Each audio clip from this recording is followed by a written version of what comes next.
Joining us now to talk about post-wedding depression is Sheryl Paul. She is a bridal counselor and the author of The Conscious Bride and now The Conscious Bride's Wedding Planner. Sheryl, thank you very much for being. This is something you see in a lot of chat rooms. There are a lot of brides that are talking to one another. It's supposed to be the happiest time of your life. So why the letdown? Yes, and that phrase, it's supposed to be the happiest time of your life, is exactly part of the problem, because from the moment a woman gets engaged into her first year of marriage, everyone's telling her you're supposed to be happier than you've ever been in your life. So during her engagement is when the problem begins.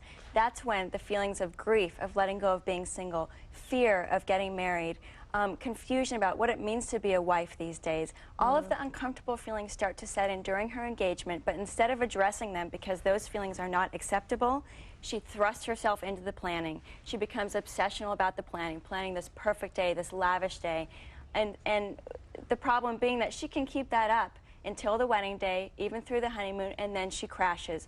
Everything she refused to feel before the wedding comes crashing down on her afterwards. Are there some expectations that are unreal? I mean, you see it's a billion-dollar industry right now, the wedding business, and then you see these lavish celebrity weddings. Most recently, Nicole Kidman, it was beautiful, an absolute beautiful wedding. And so brides see this and they have unrealistic expectations for their own weddings? Absolutely. The expectations are unrealistic, fostered by the media, fostered by a magazine image that costs tens of thousands of dollars to create, and it's one image, it's a one moment. Brides spend 9 months or a year trying to recreate these images, getting caught up in being perfect and creating a perfect day. All of that energy avoiding what's really happening, avoiding the feelings that need to be addressed before her wedding, during her engagement, so that she doesn't crash, so that she can enter marriage feeling prepared, feeling ready to take on what marriage is about. So help us here. So how, if the big day, not to have the big letdown, what are some things you can do? Yes.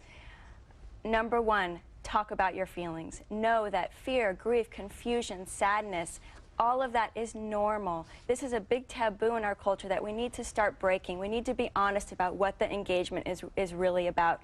Men are allowed to feel scared. Men are expected to have cold feet.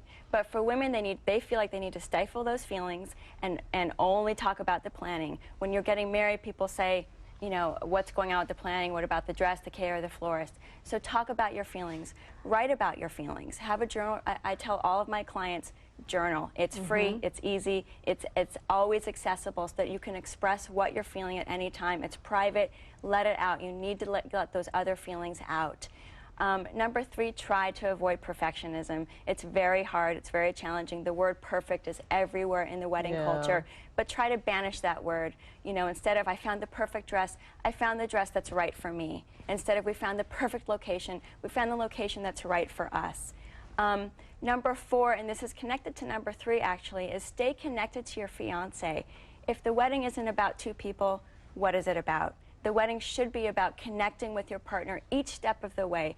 The guy gets sidelined in this whole wedding planning. When you see the bride out, it's with her mother and her friends, but this should be a day about two people. So when they stay connected to each other, that's a way to avoid perfectionism, because you can have a day that expresses who you are, expresses your values, and that can actually be a creative expression. Great. So that's very good, what you're saying about communicating and focus on the marriage as much as you focused on the wedding. And focus on each other. Yeah. Focus on who this is about. Yeah. It's about each other. It's not about having a perfect centerpiece.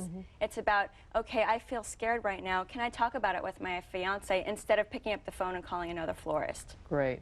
Talking is always key. Talking is always key. Thank you, Sheryl. Thank you very so much. much. Appreciate that. This is very real for a lot of new brides. It is, and entirely preventable.